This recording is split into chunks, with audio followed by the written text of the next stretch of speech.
Pathos was the same as Jupiter in layout, except the board was a dark blue rather than green. The first thing I noticed was that all the usual level icons had been replaced by a blue rock and some kind of orange honeycomb shape. There was one icon that had part of the jungle icon shape, but I didn't pay much thought to it. I checked the other side of the board to see the new monster. Instead of Hedorah, it was Biollante. But that couldn't have been right. Godzilla vs. Biollante didn't come out until 1989, and this game was made in 1988. Perhaps Toho put Biollante in the game to build excitement for the movie next year, but changed their minds? I tried to rationalize the game's abnormalities any way I could, but this would prove to be futile. Pathos' map song was the first new song I heard in the game. Like most of the new songs, it was hard to describe, but I'll try. It started out slow and suspenseful, much slower than any song in the game, but every 12 seconds or so there would be a loud clashing sound, and the tempo changed. It was like the composer randomly played parts from 5 different songs with the same instruments. I moved Godzilla over to one of the many blue rock icons that had replaced the jungle icons and started the level. The level resembled a blue mountain range with a blood-red planet in the sky, but there was something odd about the mountains. They had a shredded paper look to them. I thought at first that maybe the glitch had affected it, but it looked far too intentional. I quickly noticed something else about the new level. There were no enemies. At all. Not even any obstacles. I should also mention that this was where the point meter started to become glitched beyond comprehension, but it didn't bother me much. I never keep up with game points. So without having to focus on anything, I listened to the music while walking through the level unopposed. The music had a sorrowful feel to it. It would have been rather pleasant had I heard it in a normal game.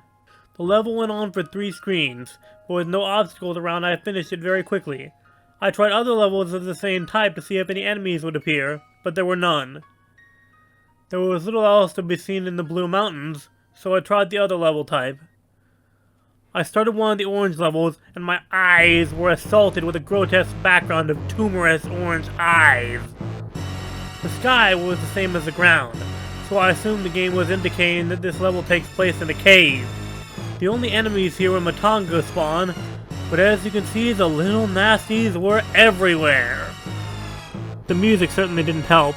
With a mixture of screeching sounds and loud drum beats, it sounded like a monster theme in a horror film. After completing it, I tried to avoid playing through any more of these levels whenever I could.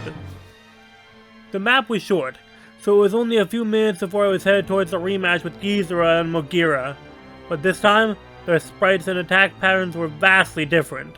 I fought Mogira first. Mogira's replacement was a flying machine, with a slight resemblance to a Pascagoula alien. It was a bit like fighting Mothra, only it moved with a lot more grace.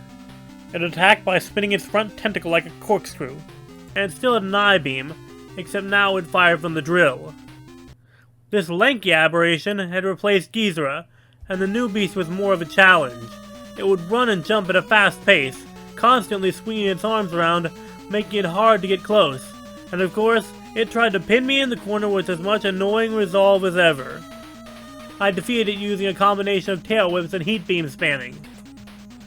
I defeated them and was going to fight Titanosaurus, but when I started the fight, Titanosaurus was nowhere to be seen, and the game simply went back to the map with the Titanosaurus piece now missing.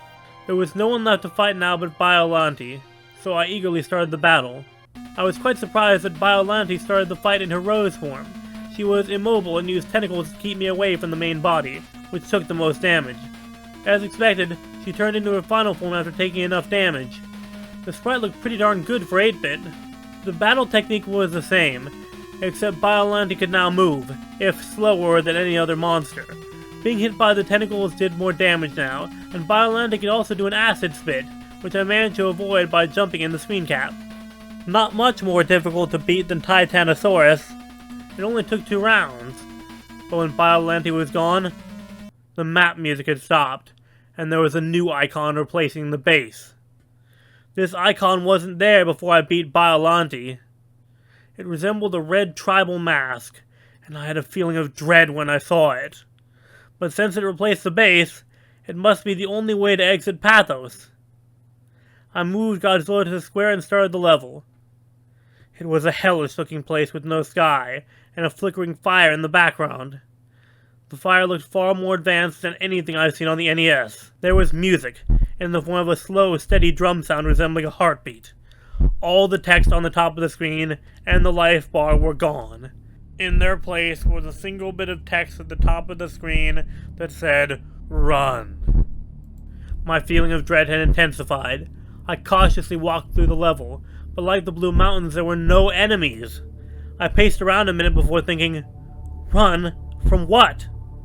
The first time it hit me, I didn't even see it. I heard a noise outside my room, and turned back to see if something fell, and when I looked back, Godzilla was dying. I figured it must have been a glitch, but I wasn't going to play through the game without Godzilla, so I restarted the game and went to the password screen. Have I ever mentioned how creepy the password screen music is? If you played the game, you know what I mean. It doesn't at all fit the mood of the game. It's more like something from a horror game. Maybe they made it that way so kids wouldn't cheat. I was quite annoyed at this point, because I thought I was going to have to fight all the monsters again. But that didn't happen. The game started me off right where I was before I started the red face level. So I tried again, making sure to pay attention this time. That's when I heard a low, bellowing sound. And then I saw it. This thing! Do you know that feeling your body has when you feel like you're in extreme danger?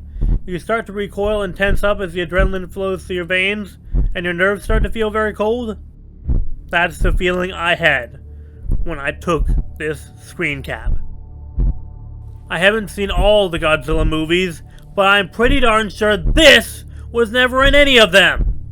It had to be something the creators made up. But what kind of sick, twisted excuse for a human being would put this type of thing in a children's game?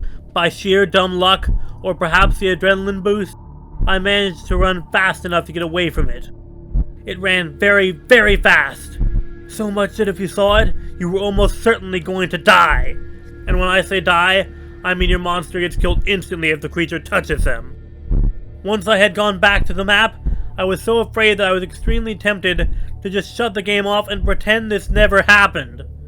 I couldn't believe what I had just seen. It couldn't have been real. And even if I wanted to continue, I still had to get Mothra through this hellish chase level. But as I stayed inactive on the map screen for a few minutes, my fear was replaced by burning curiosity. What the heck just happened? What was the rest of the game like? I only had to beat this level with Mothra and then it was on to the next world. But when I moved Mothra to the red face, the game registered it as me beating the level. I was quite relieved. I tried to prepare myself for the next world. Trance.